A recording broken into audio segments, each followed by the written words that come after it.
베드로전서 3장 1절부터 7절의 말씀 우리 교독하겠습니다.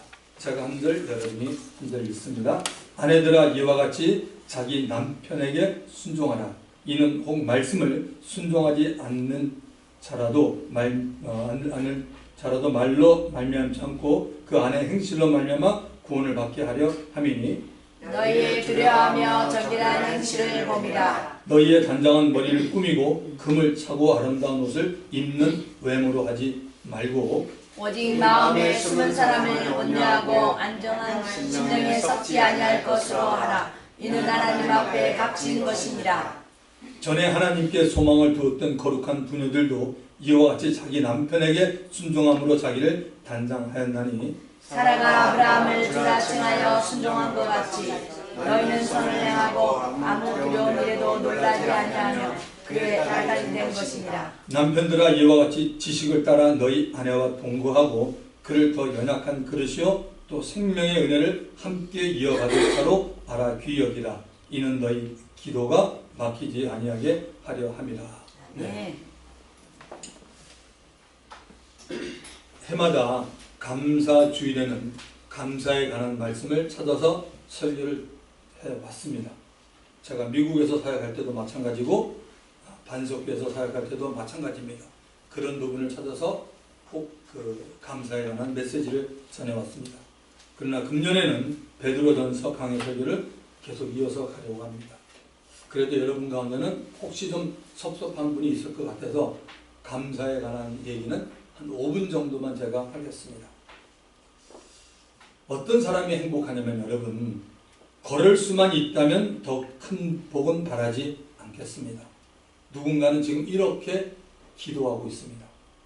설 수만 있다면 더 큰 복은 바라지 않겠습니다. 누군가는 지금 이렇게 기도하고 있습니다. 들을 수만 있다면 더 큰 복은 바라지 않겠습니다. 누군가는 지금 이렇게 기도하고 있습니다. 말할 수만 있다면 더 큰 복은 바라지 않겠습니다. 누군가는 지금 이렇게 기도하고 있습니다. 볼 수만 있다면 더 큰 복은 바라지 않겠습니다. 누군가는 지금 이렇게 기도하고 있습니다. 살 수만 있다면 더 큰 복은 바라지 않겠습니다. 누군가는 지금 이렇게 기도하고 있습니다. 놀랍게도 누군가의 간절한 소원을 나는 다 이루고 살았습니다. 놀랍게도 누군가의 간절히 기다리는 기적이 내게는 날마다 일어나고 있습니다. 부자 되지 못해도 빼어난 외모 아니어도 지혜롭지 못한 내 삶에 날마다 감사하겠습니다. 날마다 누군가의 소원을 이루고 날마다 기적이 일어나는 나의 하루를, 나의 삶을 사랑하겠습니다. 사랑합니다. 감사합니다. 내 삶, 내 인생, 나. 어떻게 행복해지는지 고민하지 않겠습니다. 내가 얼마나 행복한 사람인지 날마다 깨닫겠습니다. 나의 하루는 기적입니다. 난 행복한 사람입니다. 탈무드에 보면 세상에서 가장 현명한 사람은 배우는 사람이며 세상에서 가장 강한 사람은 자기를 이기는 사람이며 세상에서 가장 행복한 사람은 범사에 감사하는 사람이라는 말이 있습니다. 늘 감사하면 그 사람이 가장 행복한 사람이고 부유한 사람입니다. 반대로 늘 불평하면 그 사람은 가장 불행한 사람이고 또한 가장 가난한 사람일 것입니다. 하나님께서는 우리에게 범사에 감사하라고 말씀하셨습니다. 특별한 일이 있을 때만 감사할 것이 아니라 아주 평범하고 일상적인 생활 속에서 감사해야 한다는 것입니다.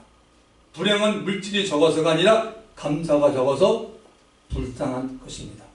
오늘날 미국이 전 세계에서 가장 큰 영향력을 끼치는 나라로 자리하게 된 기초에는 청교도 신앙이라는 것이 있습니다. 일찍이 신앙의 자유를 찾아 미국으로 건너왔던 청교도들, 이들의 신앙이 지금까지도 미국 국민의 생각과 사회 전반을 이끄는 가치관과 정신으로 작용하고 있다는 것입니다. 미국의 한 사회학자에게 어느 날 이런 의문이 생겼답니다. 1620년 102명의 영국 청교도들이 메이플라워를 타고 신대륙 미국에 도착하여 굶주림과 추위 그리고 전염병으로 44명이 죽고 58명이 살아남았는데 당시의 환경을 놓고 볼 때 이 58명의 생존은 그야말로 기적이라는 겁니다. 그래서 이 사역자가 그 생존 원인을 추적해 보았답니다. 오랜 시간 연구를 거듭한 결과로 얻은 결론은 이 청교도들이 범사에 감사하는 생활을 하였고, 이런 생활이 이들로 하여금 열악한 환경 속에서도 생존할 수 있는 원동력이 되었다고 합니다. 이들에게서 우리가 배울 긍정적인 면이 있습니다. 바로 감사하는 것입니다. 감사는 우리를 생존하게 하고 번성하게 하여 크게 역사하는 힘을 베풀어 줍니다. 감사는 어떤 어려움이라도 극복하게 하는 힘의 원동력이 되는 것입니다. 그러므로 우리는 감사 생활을 해야 합니다. 현재의 삶을 위해서도 미래 복된 삶을 위해서도 감사 생활이 필요합니다. 여러분의 삶 속에서 하나님에게 감사는 감사의 마음이 일어난다면 여러분은 새로운 삶, 행복하고 성공적인 삶을 시작할 수 있습니다. 그러면 우리가 어떻게 하면 우리의 삶에서 잃어버린 감사 생활을 회복할 수 있느냐는 겁니다. 우리가 감사를 회복하기 위해서는 생각할 줄 알아야 합니다. 뭐 해야 된다고요? 생각할 줄 알아야 됩니다. 감사 생활을 위해서 먼저 필요한 것은 생각하는 겁니다. 감사라는 우리말이 영어는 think입니다. T-H-A-N-K인데 이것은 생각, think라는 단어와 같은 뿌리에서 나온 말이라고 합니다. 이 말은 생각을 할 줄 아는 사람이 감사할 줄 안다는 겁니다. 다시 말하면 감사하기 위해서는 반드시 먼저 생각해 보라는 겁니다. 시편 50편 22절에 보면 하나님을 잊어버린 너희에게 이제 이를 생각하라라고 분명히 말합니다. 하나님의 은혜를 생각하고 남편 혹은 아내의 사랑을 생각하고 부모와 친구, 동료, 이웃의 배려와 도움을 생각할 수만 있다면 감사할 수 있습니다. 여러분은 잘 아시는 말씀이 있죠. 촛불을 보고 감사하면 하나님은 전등을 주시고, 전등을 보고 감사하면 달빛을 보고 감사하면 햇빛을 보고 감사하면 하나님은 밝은 천국을 약속한다라고 말합니다. 범사에 감사하라. 이는 그리스도 예수 안에서 너희를 향하신 하나님의 뜻이니라. 데살로니가전서 5장 18절 말씀입니다. 자, 이상으로 감사에 대한 메시지는 마치고 이제 오늘 메시지를 듣겠습니다. 자, 오늘 우리 강의 설교인데요. 자, 오늘 본문에 읽은 것, 오늘 저는 하나님께 소망을 두고 있나는 제목으로 여러분들과 함께 하나님의 말씀 은혜를 나누려고 합니다. 감사주의를 맞이하여 더욱더 우리 각 사람의 소망이 하나님께 두고 있어야겠습니다. 자, 오늘 여기에 관해서 오늘 설교 가운데는 가정에 관한 얘기가 나올 겁니다.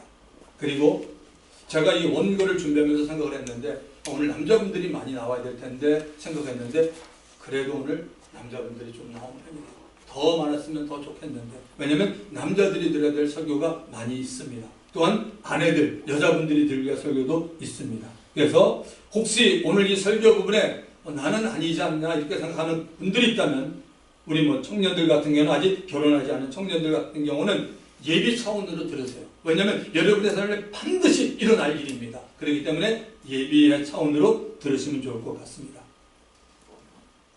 자, 오늘 본문을 푸는 열쇠는 1절과 5절에 나와 있습니다.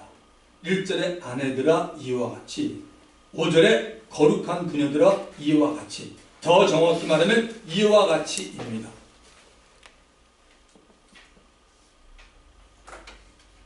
이와 같이는 지난주 베드로전서 2장 13절부터 25절에서 보았던 권위에 순종하는 것을 말합니다.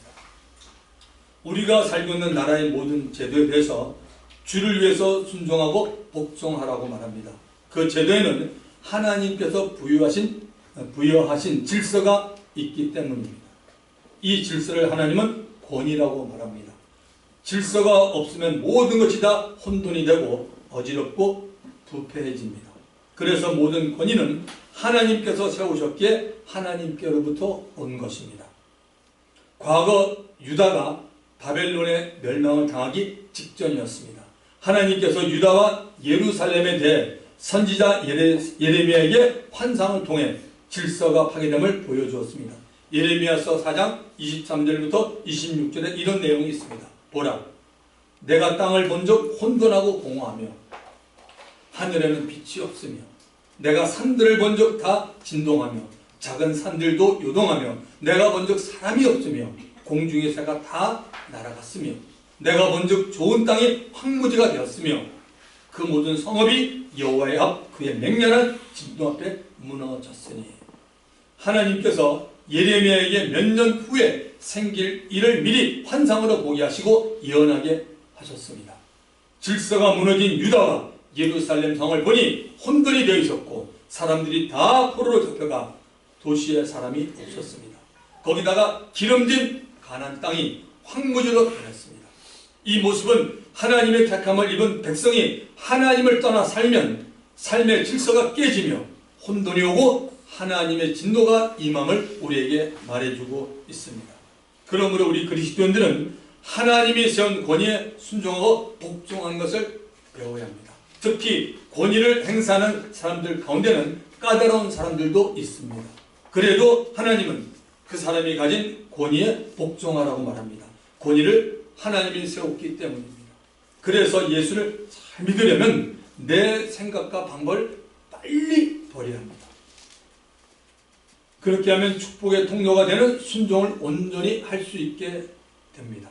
하나님이 주신 권위를 하나님의 영광을 위해서 잘 사용하지 않고 오히려 사람들을 억압하고 지배했던 자들은 누구를 막론하고 하나님께 심판을 받았고 또한 받을 것입니다. 그러므로 어떤 권위든지 그 권위를 사람이 무너뜨리면 안 되는 겁니다. 하나님이 무너뜨릴 때까지 기다리고 있어야 합니다. 이렇게 하나님께서 세우신 권위에 순종하는 것을 배우는 것처럼 가정에서도 부부간에도 하나님이 세운 권위를 지켜나가야 하는 것입니다. 자, 본문 5절을 먼저 가보겠습니다.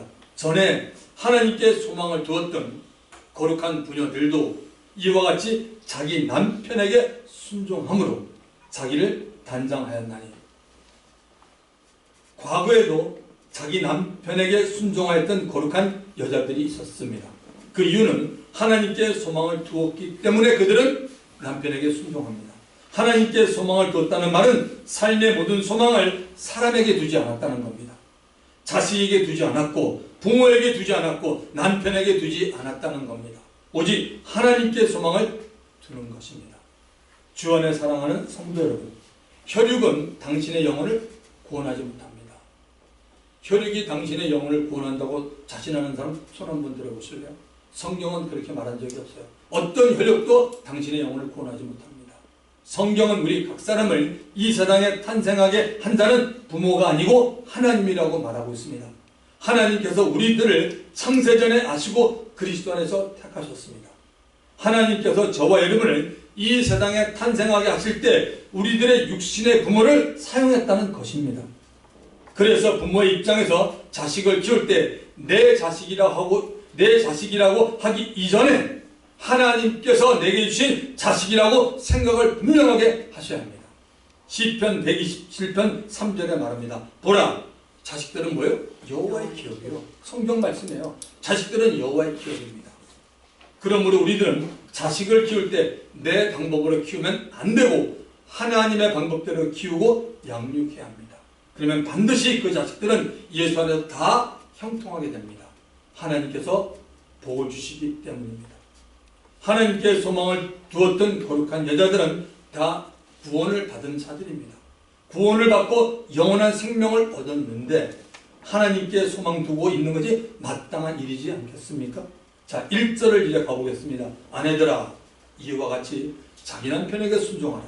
혹 말씀을 순종하지 않는 자라도 말로 말미암지 않고 그 안에 행위로 말미암아 구원을 받게 하려 함이니. 아주 귀한 말씀이 있습니다. 아내가 남편에게 왜 순종을 해야 합니까? 하나님의 가르침이고 남편들에게 권위를 주었기 때문입니다. 고린도전서 11장 3절은 분명히 이렇게 말합니다. 그러나 나는 너희가 알기를 원하노니 뭐냐? 각 남자의 머리는 그리스도요. 여자의 머리가 누구예요? 남자입니다. 여기 우리 여자 권사님들 성도님들 잘 보세요. 여자의 머리는 남자의 하나님의 말씀이에요. 그리고 그리스도의 머리는 하나님이시라. 영적 권위의 순서가 여자는 남자 밑에 있습니다. 여자 밑에 남자가 있는 것이 아닙니다. 하나님은 여자 위에 남자를 두었습니다. 권위의 질서뿐만 아니라 아내가 자기 남편에게 순종해야 하는 더 큰 이유가 있습니다. 만약에 남편이 예수를 믿지 않고 있으면 그 남편을 구원할 수 있는 아주 좋은 기회가 된다는 것입니다. 그 구원을 이루기 위해서는 말로 하는 것이 아닙니다. 아내가 할 몫은 그 남편에게 복음을 전하는 것이 아니고 행동으로 하나님이 살아계심을 보여주는 것입니다. 그러면 그 남편은 예수 믿는 아내를 통해서 교회에 나오게 될 것이고, 그때 성령께서 그 남편에게 복음의 말씀을 듣게 하실 겁니다. 성경은 아내들이 가정에서 남편에게 믿는 자답게 행동하라고 말합니다. 믿지 않는 남편은 영적으로 어둠입니다. 마귀에게 속한 자고 세상에 속한 자입니다. 그러나 아내는 예수를 믿었기에 빛의 자녀고 하나님께 속한 자입니다. 세상에 살지만 세상에 속하지 않는 하늘에 속한 자입니다. 남편이 아내에 대해서 가장 잘 알고 많이 알고 있는 사람입니다. 반대로 아내도 남편에 대해서 가장 잘 알고 많이 알고 있는 사람입니다. 여러분은 안 그러세요? 저하고 우리 아내하고는 그래요. 말씀 정확히 맞아요. 저에 대해서 가장 많이 아는 사람이 제 아내예요. 또 우리 아내에서 가장 많이 알고 있는 사람이 저예요. 여러분들도 똑같다고 봅니다. 남편이 예수 믿는 아내를 볼 때 아내를 영적으로 보아준다고 생각하지 마십시오. 남편은 영적이니 육신적인 하는 말의 의미조차 모르고 있습니다. 왜? 예수 믿지 않기 때문에. 아내 된 분이 교회에서 기도를 많이 하고 성경을 많이 배우고 또한 봉사를 많이 한다고 해도 남편은 그 일에 대해서 관심이 없습니다. 왜냐하면 영이 주고 있기 때문입니다. 그러므로 남편과 영적인 대화가 안 된다고 불평을 하시면 안 됩니다. 남편의 영혼을 위해서 하나님에게 기도해야 합니다. 남편이 죽게 돌아오는 시기는 오직 하나님만이 알고 있습니다. 그래서 인내와 기다림이 필요합니다. 예수를 믿지 않고 있는 남편이 아내에게 바라는 것은 신기하게도 뭔지 아십니까 여러분? 신앙의 열매입니다. 신앙의 열매는 윤리와 도덕으로 나타납니다. 영적인 것이 아닙니다. 그 가운데 최고의 열매는 사랑입니다. 예수님의 희생적인 사랑으로 남편을 대주라는 것입니다. 열매가 나타나기 위해서는 반드시 변화가 필요합니다. 아내인 성도가 예수 믿고 변화된 모습이 보이지 않는다면 그 남편이 죽게 돌아오기가 상당히 힘이 들고 기간도 많이 걸리게 됩니다. 사람에 따라서 다릅니다만 아내가 진실로 변화된 모습을 보게 되면 그 남편은 아내를 따라서 교회를 나오고 싶어합니다. 그 변화된 모습이 무엇인지 2절부터 보기로 하겠습니다. 2절은 이렇게 시작이 됩니다. 너희의 두려워하며 정결한 행실을 보입니다. 정결한 행실을 봅니다. 하나님을 두려워하는 두려움, 더러움이 없는 깨끗한 행위를 보이라는 겁니다. 누구에게요? 남편에게. 이 말은 모든 사람에게 다 해당이 되는 말입니다. 살아계신 하나님을 섬긴다고 말하는 그리스도인들이 하나님을 두려워하지 않으면 그 자체가 여러분 악입니다. 그 악으로 인해 온갖 악한 것들이 계속적으로 번져 나갑니다. 엄한 부모 밑에서 자란 아이가 엄한 선생님 밑에서 자란 아이들을 보면 교육이 잘 되어 있고 무엇인가 달라도 다릅니다. 이 엄한 가운데 부모가 자식을 사랑하는 사랑이 있는 것입니다.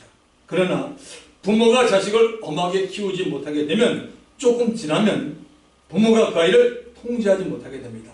아이는 점점 커가고 통제를 하려니 너무 늦었습니다. 이때 통제하려고 하면 그 아이는 반항합니다. 반항이 커지게 되면 탈선을 합니다. 누구의 잘못입니까? 부모의 잘못입니다. 아이를 예뻐하는 것하고 아이를 잘 키우는 것하고는 다른 문제입니다. 이해가 되십니까? 우리의 이뻐하는 것하고 잘 키우는 문제는 여러분 완전히 다른 문제입니다. 마찬가지입니다. 하나님 아버지는 예수 그리스도 안에 들어온 자신의 자녀들을 조건 없이 모두 사랑합니다. 그래서 일방적으로 무조건 구원을 베풀어 줬기에 말로 설명할 수 없는 은혜라고 말합니다. 그런데 하나님이 사랑하는 자녀 가운데는 하나님 아버지를 경외하는 자녀가 있고 경외하지 않는 자녀가 있습니다. 무엇으로 합니까? 하나님을 경외하는 사람과 경외하지 않는 사람들의 다른 점은 두 가지예요. 말과 행동입니다. 말을 보면 알아요. 말에 조심이 없는 사람들은 하나님을 경외하지 않는 사람들입니다. 누구를 막론하고 경외하지 않는 사람이에요. 또 하나, 하나님이 싫어하시는 일, 죄에 대하여 민감한 반응을 보이지 못하는 사람들은 하나님을 경외하지 않는 사람이야. 예수를 믿어요. 근데 하나님은 경외하지 않아요.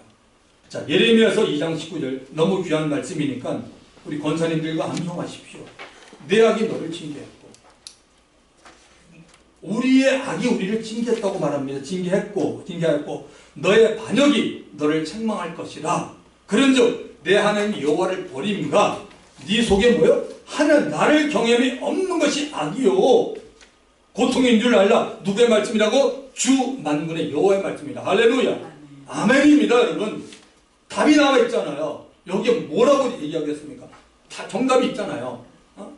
우리가 행하는 악이 너를 징계한다는 거죠. 그러니까 악을 행하지 않으면 징계받을 게 없는 거죠. 쉽게 말하면 내 반역이 뭡니까? 예수 믿는 사람이 하나님을 배반하고 완전히 거꾸로 사는 삶들, 반역하는 삶이죠. 책망할 것이라. 그런즉 내 하나님 여호와를 버린다. 행동은 버리고 있어요. 근데 뭐 입술로는 믿는다 그래요. 다 버린 거예요. 그 다음에 내 속에 나를 경외 없는 것이 악이요 고통인 줄 알라. 만군의 여호와의 말씀이다. 우리 안에 하나님을 경외함이 없다면 그것이 바로 악입니다. 그 악은 우리에게 고통을 안겨다 줍니다. 하나님을 사랑하고 하나님을 두려워하는 것이 바로 fear가 경외입니다. 우리 스스로가 마음에 하나님을 경외하지 않는다면 다른 사람을 구원으로 이끌기가 어렵다는 것입니다. 아내가 하나님을 경외하지 않으면 예수 믿는 아내가 하나님을 경외하지 않으면 그 남편을 죽게 인도하기가 대단히 어렵다는 겁니다. 우리가 잘 아는 사람을 전도하기 힘이 든 여러 원인 중 한 가지는 우리가 하나님을 경외하지 않고 있기 때문입니다.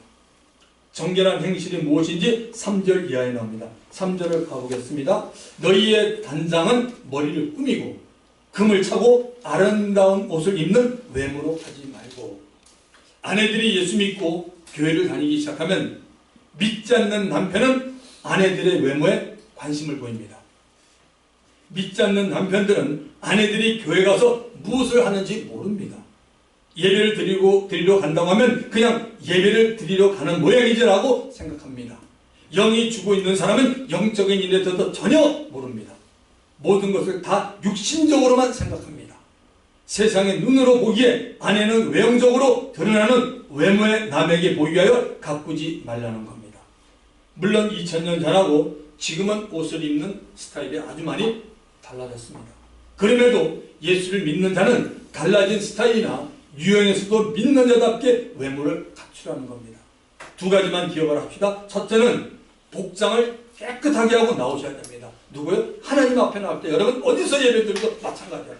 성도들이 1만 명, 2만 명 수많은 사람이 모이는 곳이나 몇천 명 모이는 몇백 명 모이는 곳이나 두세 명 모이는 곳이나 20, 30명 모이는 곳이나 똑같아요.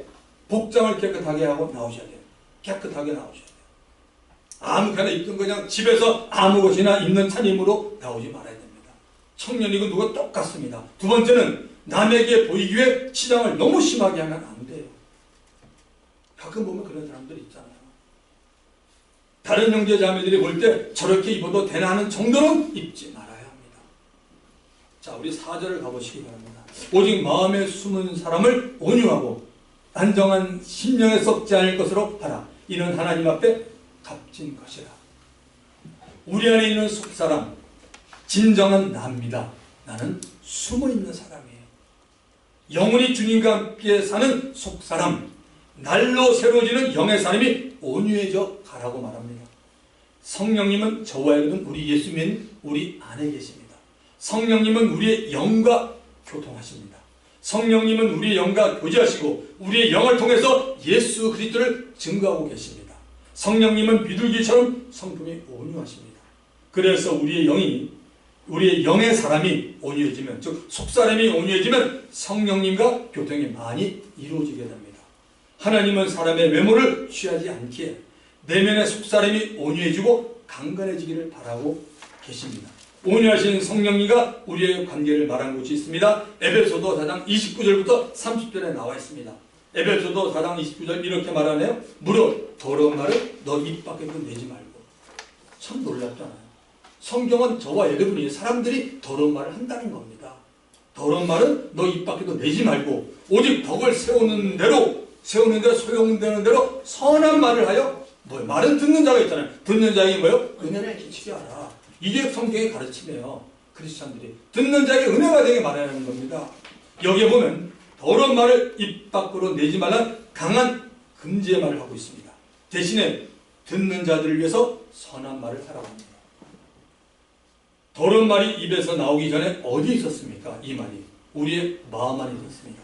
마음속 우리의 생각과 감정 안에 있었습니다. 그 마음속에 있던 생각과 감정이 말로 표현이 되는 것입니다. 생각을 이끌고 나가는 것이 감정에 의해서 많이 좌우됩니다. 생각을 먼저 봅니다. 성경은 육신을 따라가는 자는 늘 육신의 생각을 하고 있다라고 말합니다. 나쁜 생각, 악한 생각, 부정적인 생각은 육신을 대표하는 생각입니다. 이 육신의 생각이 열면은 사망입니다. 반대로 영의 생각을 하면 살게 됩니다. 좋은 생각, 선한 생각, 긍정적인 생각은 영을 대표하는 영의 생각입니다. 이 영의 생각이 열면은 평안과 생명이라고 말합니다. 그러면 이제 이러한 생각을 가지게 하는 우리들의 감정을 한번 더듬어 보겠습니다. 어떤 사람에 대해서 가지고 있는 감정에 의해서 우리들의 생각이 결정이 됩니다. 그 어떤 사람은 자기로부터 멀리 떨어져 있는 사람이 아닙니다. 가까운 거리에 있는 사람이고 부부가 될 수 있죠. 그 다음에 아주 가까운 사람이 되기도 합니다. 안 좋은 감정이 있는 사람이라면 그 사람에 대해 생각할 때 안 좋았던 것만을 생각합니다. 여러분 가운데 이성태 목사를 생각할 때 목사님 왜 저래 갖고 안 좋은 감정이 되면요 역사가 그렇게 돼요. 제가 칭찬받던 게 아니라 전부 안 좋았던 것만 다 떠올릴 겁니다. 사람은 다 부족해요. 반대로 감정이 좋은 사람이라면 그 사람에 대해 생각할 때 뭡니까? 좋았던 것만을 생각하게 됩니다. 이렇게 사람들의 생각이 감정에 따라 움직이는 것을 다른 사람이나 자신을 통해서 볼 수 있습니다. 이러한 생각이 말로 나옵니다. 그래서 사람의 말을 들어보면 그 사람의 생각을 알게 됩니다.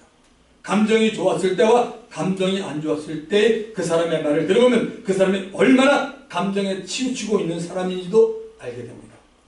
너무 쉽게 감정에 치우치게 되면 오히려 성령님을 근심시키는 사람이 됩니다. 에베소서 4장 30절 하나님의 성령을 근심하게 하지 말라.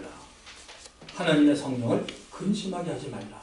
그 안에서 너희가 구원의 날까지 인치심을 받았느니라.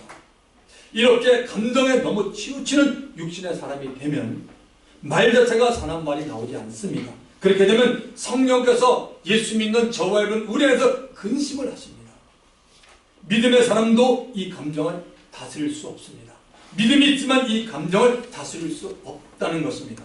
누가 이 감정을 다스리는 사람이 됩니까? 오늘 본문에 보니까 온유한 사람입니다. 온유한 사람이 되어야 이 감정을 다스릴 수가 있습니다. 감정을 다스리면 나쁜 생각을 가지지 않습니다. 대신에 좋은 생각, 선한 생각, 긍정적인 생각을 하게 됩니다. 물론 쉬운 것은 여러분 아닙니다.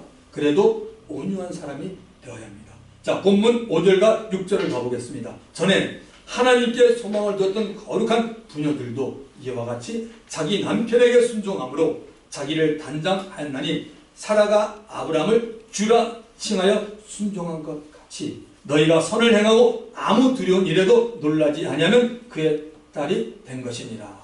자, 창세기 여러분 18장에 가보시면 여호와 하나님과 두 천사가 아브라함에게 나타나는 장면이 등장합니다. 소돔으로 가는 중에 아브라함의 집에 들려서 아브라함에게 내년 이맘때와 너와 내 아내, 지금 자식을 놓지 못하는 아내 사라 사이에 아이가 있을 것이라고 말합니다.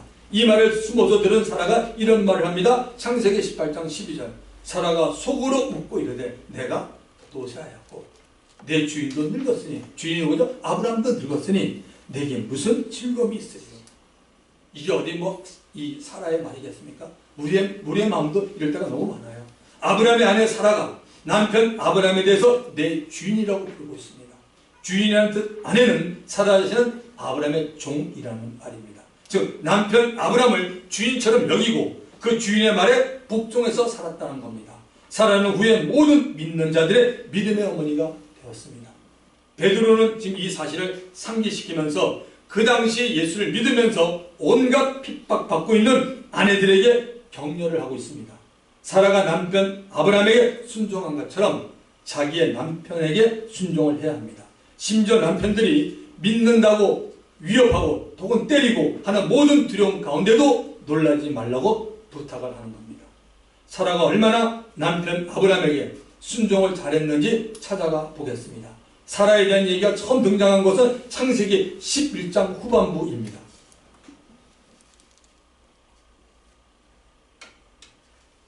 창세기 11장 29절에 보면 아브라함의 아내 이름은 뭐예요? 사레네요.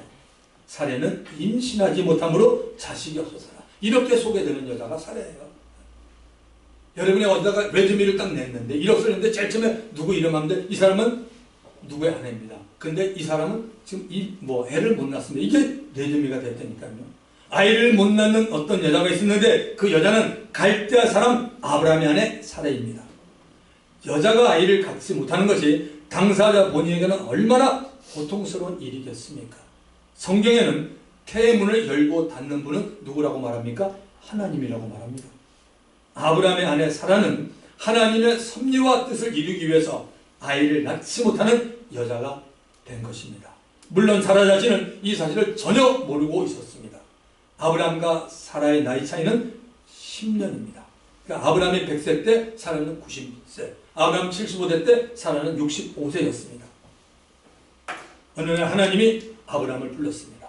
본토 친척 아비집을 떠나 하나님이 약속한 땅 가나안에 가라고 합니다. 그리고 하나님께서 아이를 낳지 못하는 아브라함의 아내 사라를 통해서 아이를 줄 것을 약속합니다. 그 아이를 통해서 이 세상에 아브라함의 씨가 번성할 것을 약속합니다. 참으로 인간이 생각할 때는 기가 막히는 일이고 하나님께서 괜한 말을 하는 것이 아니라는 생각이 들기도 합니다. 아브라함이 하란에 머물렀다가 가나안으로 내려온 지 얼마 지나지 않아서 기근을 만납니다. 기근을 보고 아브라함은 살 길을 찾겠다고 애굽으로 도망갑니다. 그곳에서 아브라함은 자기 아내 사라를 애굽 왕 바로에게 넘겨하는 일이 생겼습니다. 사라 입장에서 보면 힘없고 못난 남편을 만나 분통이 터지는 일이었습니다. 내가 왜 이렇게 잘생겨서 이래? 분통이 터지는 일입니다. 그러나 사라는 원망을 하지 않고 남편 아브라함의 말에 순종을 합니다. 하나님이 바로에게 개입을 하여서 아브라함은 다시 자기 아내를 데리고 가나안으로 들어오게 됩니다.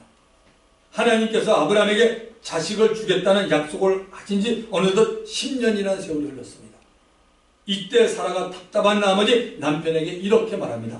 여보, 기다린다고 아무런 일이 일어나지 않을 것 같으니 무슨 수를 써봐야 되는 것 아닙니까? 라고 말합니다. 그리고 이런 제안을 합니다.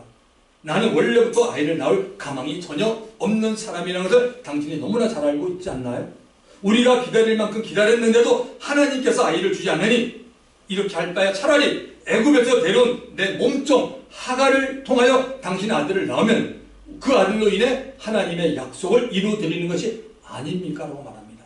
어떻게 보면 참 대견스러운 말이지만 아주 엄청나게 나쁜 말입니다. 하나님을 저버리고 하나님 것을 인간이 해보겠다는 그런 얘기를 합니다. 그러니 오늘 밤 당신이 계집종 하갈에게 들어가 동침하는 것이 좋겠다고 말합니다. 싫어할 남자 있나요? 다윗도 안 싫어했대요. 저도 안 싫어할 것 같은데요. 러시아가 너무 발가벗었나요? 성경은 다 발가벗는 거예요, 여러분. 그래 은혜가 됩니다. 거룩한 척하면 안 돼요. 하나님 앞에 정직하게 나와야지 은혜가 있습니다. 할렐루야. 받으셔야 돼요. 자, 그러면 아브라함은 아내 사라의 말을 듣고 하갈로부터 1년 후에 이스마엘을 얻게 되었습니다. 물론 이스마엘은 약속의 자녀가 아니고 육신의 자녀가 되었습니다. 자, 이것은 좀 과장이 될지도 모르겠습니다만 제가 이렇게 생각해 봅니다. 아브라함이 10년을 기다려도 자식이 없으니 밤마다 자신의 아내 사라에게 걱정스러운 말을 하지 않았을까요? 여보, 하나님께서 언제 우리들에게 아이를 주실까? 그 아이를 낳으면 누구를 닮았을까? 그 아이 이름은 뭐라고 지을까라고 자꾸만 아이에 대해서 사라에게 얘기를 합니다. 아이를 낳지 못하는 사라 입장에서는 얼마나 마음이 아팠겠습니까? 대개 남자들이 이런 여자의 입장을 모르고 그냥 말을 합니다. 그래서 사라가 마음속으로 결심을 하고 어느 날 아브라함에게 하갈에 대한 말을 한 것입니다. 아브라함은 자신이 하나님께 약속을 직접 받아놓고는 능청을 떨면서 모른 척하고 하갈에게 들어간 겁니다. 아브라함이라도 들어가지 말았어야 됩니다. 만약 여기 권사님들과 자매들이 사라이었다면 자신의 남편에게 그렇게까지 하겠습니까? 어쨌든 사라는 남편 아브라함에게 순종을 했던 자입니다. 자, 마지막 7절을 가봅니다. 남편 된 자들아, 이와 같이 지식을 따라 너희 아내와 동거하고 저는 더 연약한 그릇이요 또 생명의 은혜를 함께 이어받을 자로 알아 귀여기라. 이는 너희 기도가 막히지 아니하게 하려 함이라. 이제 사도 베드로는 남편들에게 권면을 합니다. 아내들이 남편에 대해서 의무를 다하는 것처럼 남편들도 아내에 대해서 의무와 책임을 다하라는 겁니다. 하나님의 말씀인 지식을 따라서 아내와 함께 지내라는 겁니다. 당시 이 편지를 받는 지역에 살았던 사람들 가운데 남편이 예수를 믿었던 사람들은 거의가 다 아내들이 예수를 믿었던 사람들입니다. 자, 지금도 마찬가지입니다. 남편이 예수를 믿으면 아내도 예수를 믿을 확률이 많습니다. 남편과 함께 교회 나온 사람들이 많이 있습니다. 그러나 반대로 아내가 예수를 믿고 있어도 남편이 예수를 안 믿는 가정이 상당히 많습니다. 그뿐 아니라 아예 주일이라면 두 사람의 가는 방향이 달라집니다. 아내는 교회를 향하여, 남편은 집에 있든지 친구들과 등산이나 낚시를 가든지 자신이 가지고 있는 취미대로 시간을 보냅니다. 그러니 부부 두 사람이 다 예수 믿고 거듭나서 교회에 열심히 나오는 것이 얼마나 여러분 큰 복인 줄 아십니까? 대개 교회는 남자보다 여자들이 더 많습니다. 제가 미국에서 목회할 때도 그랬어요. 남자들이 많은 교회는 정말 참 좋습니다. 남자들은 여자에 비해서 비교적 지적이고 생각을 많이 하는 편입니다. 그래서 남자들이 교회에 많다는 것은 설교나 성경 공부를 통해서 은혜를 받는 사람이 많다는 것입니다. 대개 여자들은 남자에 비해서 감성이 얼마나 풍부한지 모릅니다. 그래서 찬양도 열심히 부르고 기도도 열정적으로 합니다. 그러나 말씀에는 좀 약한 편입니다. 그래서 주의 길을 가는 주의종 가운데는 여자 목회자보다는 남자 목회자들이 훨씬 많은 이유가 여기에 있는 겁니다. 목회에서 가장 중요한 것은 말씀의 사역이기 때문에 남자들이 더 많은 것입니다. 기도원을 가보면 여자들이 더 많이 옵니다. 그리고 기도 원장들도 여자들이 더 많아요. 예언을 한다는 사람도 전부 여자들이 더 많습니다. 여자는 여러분 남자보다 더 연약한 그릇입니다. 성경은 사람을 종종 그릇으로 말합니다. 하나님은 토기장이고 우리는 진흙입니다. 토기장이가 진흙 한 덩이로 질그릇을 만듭니다. 깨지기 쉬운 질그릇이지만 그 질그릇 안에 보배가 되신 예수 그리스도를 간직하고 있으면 비록 우리는 약하지만 강한 자로 남게 됩니다. 아내는 남편보다 더 연약한 그릇이기에 귀 여겨야 합니다. 그뿐 아니라 아내는 남편과 함께 생명의 은혜를 유업으로 이어받을 자라고 말합니다. 남편이 예수를 믿으면 그 아내는 거의가 다 예수 믿게 된다는 겁니다. 그 이유가 궁금하지 않습니까? 한번 보겠습니다.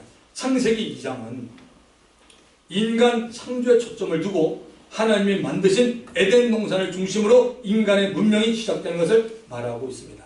창세기 2장 7절은 이렇게 말합니다. 여호와 하나님이 땅의 흙으로 사람을 지으시고 생기를 그 코에 불어넣으시니 사람이 생명이 되니라. 하나님이 첫사람 아담을 생영으로 만들었습니다. 아담은 영을 가진 살아있는 인격체로서 하나님과 교통이 가능해진 겁니다. 자, 창세기 2장 18절 다 같이 읽읍시다. 2장 18절 시작. 여호와 하나님이 이르시되 사람이 혼자 사는 것이 좋지 아니하니 내가 그를 위하여 돕는 배필을 치리라. 누가 돕는 배필을 친다고요? 하나님이 돕는 배필을 친다 했어요. 사람이 혼자 있는 것이 좋지 못하다고 하나님이 말씀했어요. 그리고 후에 돕는 하나님께서 혼자 지내는 것이 보시기에 좋지 않아서 그를 돕는 배필을 만들기로 하나님이 작정하십니다. 아담 혼자 있는 것이 하나님 보기에 너무 안 좋아서 이 아담을 좀 도와야겠다라고 배필을 만드는데 그가 하와가 됩니다. 자, 창세기 21장 21절 또 22절 여러분이 한번 읽읍시다. 시작. 여호와 하나님이 아담을 깊이 잠들게 하시니 잠들매 그가 그 갈빗대 하나를 취하고 살로 대신 채우시고 여호와 하나님이 아담에게서 취하신 그 갈빗대로 여자를 만드시고 그를 아담에게로 이끌어오시니. 아멘. 남자 아담으로부터 여자가 나왔습니다. 두 사람은 인간 최초의 부부가 되었습니다. 하나님께서 남자로부터 여자를 만드신 겁니다. 창세기 2장 24절은 이렇게 말합니다. 이러므로 남자가 부모를 떠나 그의 아내와 합하여 둘이 뭐예요? 한 몸. 둘이 두 몸이 아니라 둘이 한 몸을 이룰지어다. 이게 성경 말씀이에요. 둘이 한 몸을 이룰지어다. 이때부터 성경은 부부가 되면 그 순간부터 둘이 한 몸이라고 말합니다. 부부가 되기 전에는 남자도 한 몸, 여자도 분명히 한 몸이었습니다. 하나님의 법칙은 부부 두 사람이 두 몸이 되는 것이 아니고 한 몸이 됩니다. 남자에게 시작이 되었기에 여자는 돕는 배필로 따라 붙은 겁니다. 그래서 남자가 예수를 믿으면 여자는 돕는 배필로 따라 붙었기에 예수를 믿게 되는 원리가 여기에서 나오게 됩니다. 미혼인 여자분들은 결혼 조건에 예수 믿는 남자가 첫째가 돼야 돼요. 우리 청년 자매들 가운데 결혼 조건이 뭐가 돼요? 첫째가 예수 믿는 게 돼야 돼요. 모르겠어요. 여러분 안에 어떤 생각을 품지 모르지만 저는 분명히 말씀드릴 수 있는 게 첫째 조건이 예수 믿는 남자가 돼야 됩니다. 왜냐하면 본인이 예수를 믿지 않고 있어도 예수를 믿는 남자를 남편으로 맞으면 본인이 예수를 믿게 될 확률이 높아지기 때문입니다. 반대로 예수를 믿지 않는 남자를 남편으로 받아들이면 그만큼 영적으로 힘이 듭니다. 이런 분들이 좀 있어요. 결혼해주면 예수 믿을 것이고 교회 나간다고 하더라도 그 말을 믿으면 여러분 안 됩니다. 결혼하고 나서 두세 번 교회 나가면 전부입니다. 그리고는 결혼할 때 약속을 지켜서 교회 몇 번 나가줬는데 교회 안 나가도 잘 살 수 있다고 말하면서 교회 나간 것을 거부할 것입니다. 조금 지나면 예수를 잘 믿고 있는 아내마저 교회를 나가지 못하게 되고 온갖 방해를 당할 겁니다. 예수를 믿는 것은 영적 전쟁이라고 볼 수 있습니다. 결혼해주면 교회 나가겠다고 하는 사람이 있으면 결혼을 먼저 하지 말고 교회부터 나가게 합니다. 그리고 지혜롭게 당신이 교회 나가서 예수 믿고 거듭나면 내가 결혼하겠다라고 말하면 됩니다. 그럼 남자가 여자를 좋아하면 당연히 나오죠. 이게 성경의 원리입니다. 결혼 생활로 인해 교회를 열심히 나가고 신앙생활을 잘하게 된 사람도 있지만 그렇지 못한 사람들도 많이 있습니다. 본인이 선택을 잘못한 것입니다. 솔로몬이 기록한 잠언 가운데 슬기로운 아내에 대한 말씀이 있네요. 잠언서 19장 14절. 자, 다 같이 읽읍시다. 시작. 잠언서 19장 14절 시작. 집과 재물은 조상에서 상속하거나 슬기로운 아내는 여호와께로 말미암는다. 중요한 게 뭐냐면 슬기로운 아내는 하나님께로 말미암는 겁니다. 귀합니다, 여러분. 슬기로운 여자가 뭐야? 하나님께로서 말미암는다고 되어 있어요. 그러므로 미혼인 남자들은 슬기로운 아내를 위해서 하나님께 기도해야 합니다. 미혼인 여자들도 예수를 잘 믿고 있는 남편을 위해 기도해야 합니다. 결혼한 사람이 아내를 귀히 여기지 않고 사소한 말다툼 등으로 분쟁이 일어난다면 기도가 막히게 됩니다. 그러니까 기도줄이 막힌다고 그러죠. 영적으로 아내가 매우 중요한 위치에 있음을 알게 됩니다. 기도가 막힌다는 말은 부부의 다툼 뒤에는 사단이 역사하고 있다는 겁니다. 사단의 입장에서는 언제든지 부부 사이에 다툼을 일으켜서 기도를 막게 하고 영적인 일들이 막히도록 합니다. 이러한 일에 대해서 성경은 이렇게 말합니다. 에베소서 4장 26, 27절 분을 내어도 죄를 짓지 말며. 분을 낼 수 있어요. 여러분 화낼 수 있어요. 근데 뭐야? 죄를 짓지 말며 해가 지도록 분을 품지 말고 마귀에게 틈을 주라. 너무나 귀한 말씀이잖아요. 우리 감정이 얼마나 중요합니까? 사단에게 딱 넘어간다는 겁니다. 사람이 감정이 있기 때문에 화가 나면 화내십시오. 괜찮아요. 그렇지만 오래 가지 마십시오. 그 다음에는 이상하게 됩니다. 마귀에게 틈을 주지 마십시오. 화냈다가 빨리 푸는 게 좋은 거예요, 여러분. 감정이 있기 때문에. 근데 끙끙하면서 있다가 나는 내 눈에 흙이 들어도 안 본다고. 흙이 들어가십시오. 그러면. 그 진짜 예수 믿는 사람이 이런 말 하면 안 돼요, 여러분. 내가 내 눈에 흙이 들어도 안 보겠다. 그건 세상 사람들이 하는 얘기죠. 어디 그리스도인들이 이런 말 합니까? 어떤 상황에서 우리 그런 말 하면 안 돼요. 아무리 내가 원수같이 해도 저와 여러분을 하나님 볼 때 뭡니까? 예수 믿고 변하는 게 그럽니다. 주님, 저는 저 사람을 정말 제가 용서할 수 없습니다. 하나님, 제가 어떻게 저 인간을 용서합니까? 그렇게 기도를 해도 하나님, 그렇지만 하나님, 이건 제 마음이니까 주께서 제 마음을 바꿔서 예수님의 십자가에 갈 때 그 마음으로 저 영혼을 사랑하게 해달라. 저 영혼을 용서하게 해달라. 이런 기도를 할 때 하나님의 복이 여러분 가정에 확 임하는 것을 여러분 믿으셔야 됩니다. 그래서 분을 하루 동안만 갖고 있으면 마귀에게 틈을 주지 않습니다. 분화를 내어도 빨리 풀어야 합니다.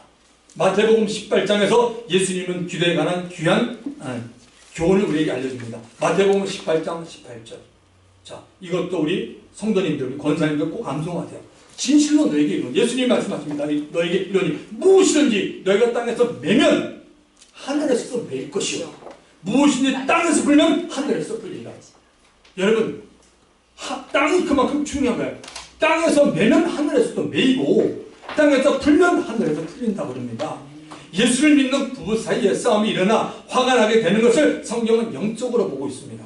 금방 풀지 않으면 땅에서 매는 것이 됩니다. 동시에 하늘에서도 땅의 메인 부분에서 매이게 됩니다. 그 메인 부분으로 인하여 다른 기도도 매이게 됩니다. 매인다는 건 하나님께 올라가지 않는다는 얘기죠. 부부 두 사람 다 기도가 막히게 됩니다. 기도는 하더라도 하늘 위가 막혀 있다는 것이요 응답이 없다는 겁니다. 오늘 말씀을 마칩니다. 하나님께 소망을 둔 여자들은 자신의 남편에게 순종해야 합니다. 아내의 변화된 모습을 통해 주께서 남편을 원하십니다. 말에 주의하여 선한 말을 하여 듣는 자들에게 은혜를 끼쳐야 합니다. 마귀는 우리 그리스도인들의 기도를 막기 위해서 수단과 방법을 가리지 않습니다. 마귀는 우는 사자같이 두루다니면서 삼킬자를 여전히 찾고 있습니다. 적은 멀리서 쳐들어오지 않습니다. 가까운 데 있습니다.